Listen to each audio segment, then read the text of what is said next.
Remember this quote: you either die a hero or you live long enough to become the villain. So now you're the villain? Or maybe you always were. Remember Nas Daily? Yeah, the dude in the black tee who used to stop the world for 1 minute with those feel-good videos about humanity, culture, and chasing dreams? He used to shine right next to names like Jay Shetty and Shane Dawson, global storytellers who had the world in their palm. But Nas, his light didn't just dim, it straight up vanished. We're talking 13 million followers, and now he's pulling barely tens of thousands of views per video. People used to celebrate him. Now they're ghosting him without a word. So what really happened? To figure that out, we gotta hit rewind. Back to the moment the rise began. It all started with one slick video, full of hope, full of fire, a promise that felt unstoppable. But somewhere between viral fame and brand deals, the cracks started showing, and the fall, it was fast and brutal. Let's break it down from the jump. Nas' real name, Nusayr Yassin, grew up in Araba, a small town in Israel, born to a Palestinian Muslim family. That detail, at first, it just sounded like background info. But later, it became the center of the storm. At 19, he snagged a scholarship to Harvard to study aerospace engineering, brains, and vision. That's where logic met creativity. And boom, the blueprint for his future started forming. Then came his first big leap into content, a 2012 video called Operation Skyfall. It wasn't just some vlog. The man strapped a hamburger to a weather balloon and launched it 30,000 meters into the sky. That first video blew up, 500,000 views in just 3 weeks. The hype was real. Fast forward 4 years, and Nas was all in. No safety net, just bold ambition. He made a promise to tell stories from around the world, all in 1 minute. For 1,000 days straight, he dropped a new video every single day. Non-stop positivity, colorful edits, and a constant smile that pulled in over 12 million followers on Facebook. By 2019, he jumped onto YouTube with polished visuals, tight scripts, and that same relentless energy. To his fans, Nas wasn't just a content creator, he was the voice of global unity, a digital icon. But behind that glossy image, trouble was bubbling. The first cracks came when people started calling him out, saying he was twisting facts, being culturally tone deaf, and using real people's struggles to sell a brand. And then came the video, the one that flipped the whole narrative. It was October 14th, 2023. Gaza was in chaos. Social media was flooded with ceasefire hashtags, anger, grief, fear. The world was split in two. And right in the middle of it, Nas Daily dropped a video titled, My Israel and Palestine Explained. In hours, it racked up hundreds of thousands of views. People everywhere were watching.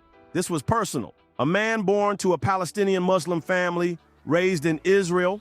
What was he gonna say? Nas appeared just like always.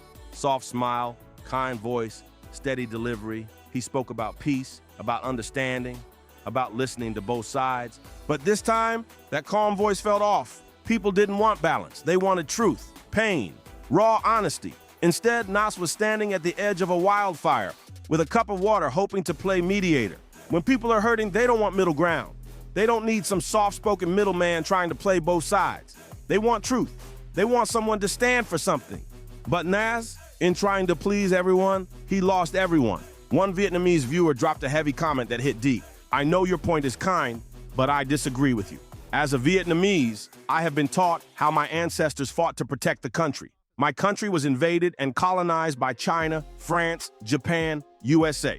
They never wanted to free Vietnam. Vietnamese people have been slaves for hundreds of years until they fought and gained victory. If they just prayed for peace, if they wanted to be friends with the invaders, the country people would have been slaves for 1,000 years later. That one comment carried the pain of a whole history. And just when the dust could have settled, Nas dropped a tweet that blew it all up. He said, I'm Israeli first, Palestinian second. Boom! That one sentence flipped the internet upside down. People instantly took it as him choosing sides, but then another video popped up, one where Nas, thinking the camera was off, was seen cursing Israel. So now folks were confused, hurt, furious. What did he really believe? What you said? Israel, sir. It wasn't just the tweet, it was the contradiction. That split image cracked his whole brand wide open. He didn't say he picked a side, but his attempt to stay neutral in a war full of pain came off cold. Some saw it as a performance, more about protecting his image than speaking truth. For Nas, the downfall wasn't just one bad post. It was the slow unraveling of a story where people stopped seeing themselves in his message. At some point, the global fan base that once lifted him up started walking away, especially the Muslim community, over 2 billion strong, who now saw him not as an ally, but as an insult. In July 2024, Nas dropped a video titled, "I studied Islam for 1 month and I lost all my hair." Yeah, that title. It was meant to be edgy to spark views, but instead it lit a firestorm. To Muslims, shaving your head isn't some punchline or YouTube gimmick. It's a sacred act, a part of Umrah, symbolizing cleansing, humility, and walking in the footsteps of the Prophet. But Nas, he turned it into clickbait, and people were furious. The backlash came fast. One person snapped, "You learned nothing. You're just playing games." Another dropped truth. A month isn't enough to grasp our faith. But the most explosive response came from a prominent Muslim YouTuber, Smile2Jana. He didn't hold back. In a full-on rebuttal video, he broke it all down. Not just the factual errors, but the disrespect dripping from the whole concept. It wasn't just that Nas didn't study enough. The problem was why he made the video in the first place. Was it genuine, or was it just another trend to exploit for views? That's what had people heated. Because when you're speaking on sacred ground, it ain't about views or viral moments, it's about intent. And Nas, his motives felt all wrong. That video didn't just flop, it crashed and burned. One of the most disliked uploads in Nas's entire channel history. Not just because of the defensive tone-deaf title, but because of everything packed inside it. Bad info, lopsided storytelling, and an energy that felt fake instead of respectful.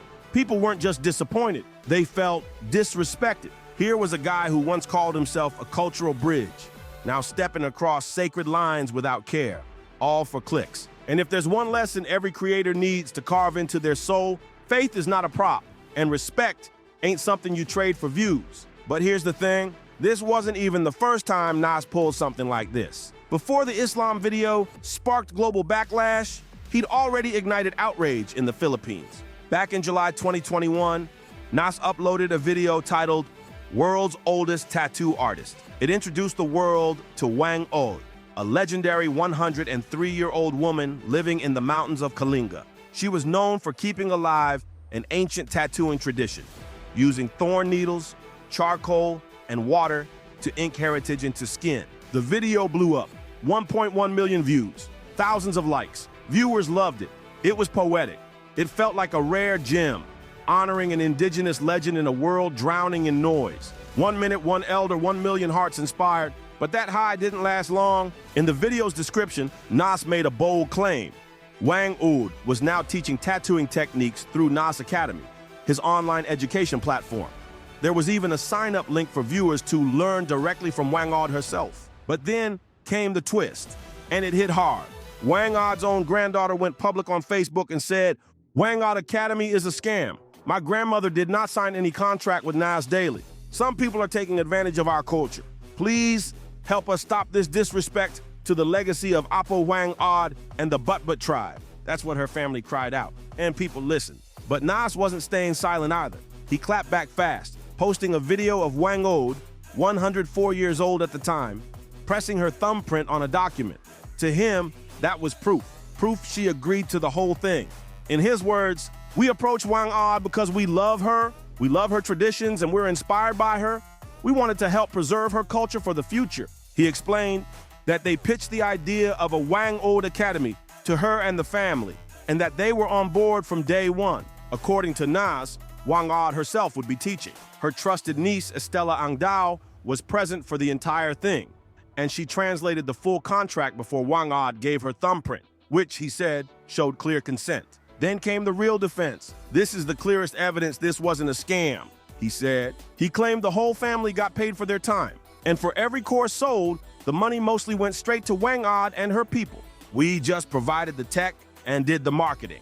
At first, Nas's response seemed to cool things down until he dropped a careless comment that threw gas right back on the fire. He said, 40% of the Nas Academy team is Filipino, so for us, this is personal. That line meant to show support, but to many, it came off cold, like he was dodging the real issue. People weren't having it. Online critics compared it to saying, "I go to church, so I must be a good person." It didn't explain anything. It didn't fix the damage. It just made things worse. Then came the final blow, straight from Wang Od's own granddaughter, Gracia Palikas. She went public again, this time with a crystal clear statement. Hello, everyone. Wangod Academy is not real. I spoke to her and she said she did not understand what the translators were saying. I'm sorry to tell you she will not be joining Nas Daily. And then she added the part that stung the most. I know you have good intentions of sharing our culture, but our village is concerned that people are profiting and exploiting our art. You may have spoken to someone and given some money,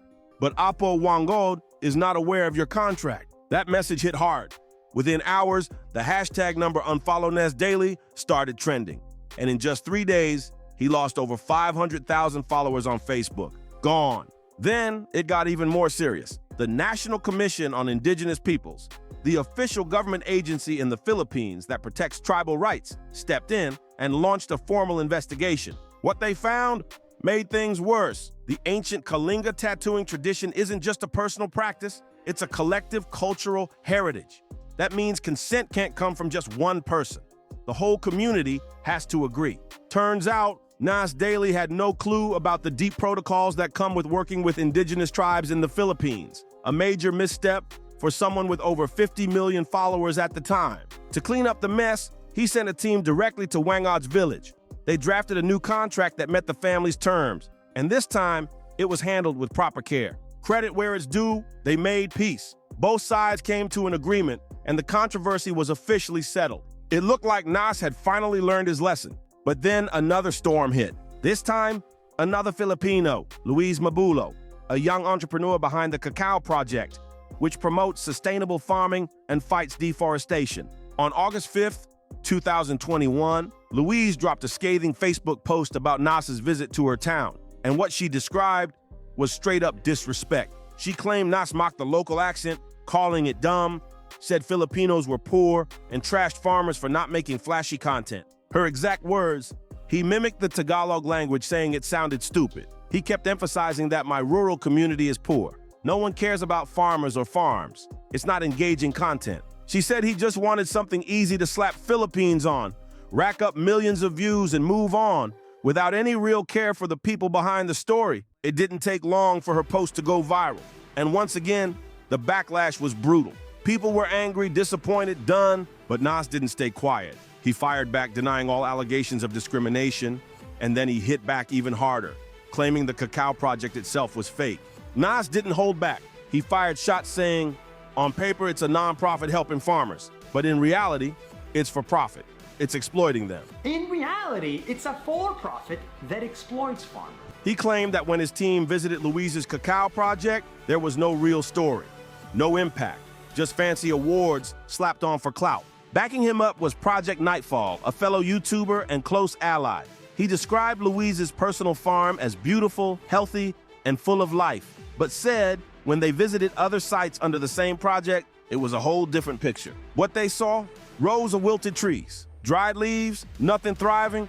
They argued Nas didn't make the video because he didn't want to spread something that wasn't real. I was there. Her program was meant to help farmers grow cocoa trees instead of coconut trees, but the problem was that they were all dying. But Louise stood her ground. She pushed back just as hard, and soon both sides were locked in a war of words. Accusations flying, loyalty split, and the truth buried in the noise. Was this about defending dignity or saving face? Either way, trust was the first casualty. But just when people thought Nas couldn't stir more drama, he did. This time, it wasn't about culture, it was about crypto. On November 12th, 2021, Nas posted a video, now deleted, titled The Most Generous Bitcoin Billionaire, praising Sam Bankman-Fried, the founder of FT. Nas made him look like a modern-day saint. Then in May 2022, he dropped another one, The Humblest Crypto Billionaire, this time hyping up Changpeng Zhao, the founder of Binance. Both videos made these crypto moguls seem larger than life. But what Nas didn't tell viewers, they were paid promotions. And nowhere, not in the videos, not in the descriptions, did he disclose that. The truth slipped out in April 2022 during a podcast with Silicon Valley Girl when Nas casually admitted they were sponsored. That moment changed everything because YouTube, based in the US, has strict transparency rules. Paid content must be clearly disclosed, no exceptions. And Nas had just broken that rule in front of millions. People started asking, was he ever truly about storytelling, or was it always about the bag? And the worst part, those crypto billionaires he glorified, both went down hard. Sam Bankman-Fried got hit with an $11 billion fine and was sentenced to 25 years in prison for fraud. Once celebrated for his one-minute burst of inspiration, Nas Daily has now become something else entirely. A cautionary tale stretched out over years. At first glance, his controversies might seem disconnected. A disrespectful title here, a sketchy crypto video there, but when you zoom out, it all links back to one thing: his ego. Whether it was exploiting an elderly tattoo icon or acting like he could solve global conflicts with a smile and a script, Nas moved like someone who truly believed he could do no wrong. And that's the real problem, because when you believe you're always right, you stop listening. You ignore criticism. You dismiss anyone who dares to call you out. And now, that mindset has cost him everything. 99% of his audience is gone. Videos that once hit millions now struggle to crack 100,000 views. Tweets that used to go viral now sit at barely 100 likes, despite having over 17 million followers. A comeback could happen, but it would take a full rebrand, a total reset, and a serious dose of humility. And let's be real, does anyone really see Nas doing that? Most likely he'll just keep pushing the same style of content while slowly fading into the background, slipping into the digital shadows, barely noticed, barely missed. It's a harsh but powerful reminder to every creator out there. Ego will eat your empire alive. Once you lose that trust, once people stop believing in your story, it's nearly impossible to earn it back. So now we gotta ask, was Nas always the villain hiding behind that one-minute smile, or did the fame just bring it out? Drop your thoughts in the comments below. Make sure to like, share, and subscribe if you want more deep dives like this.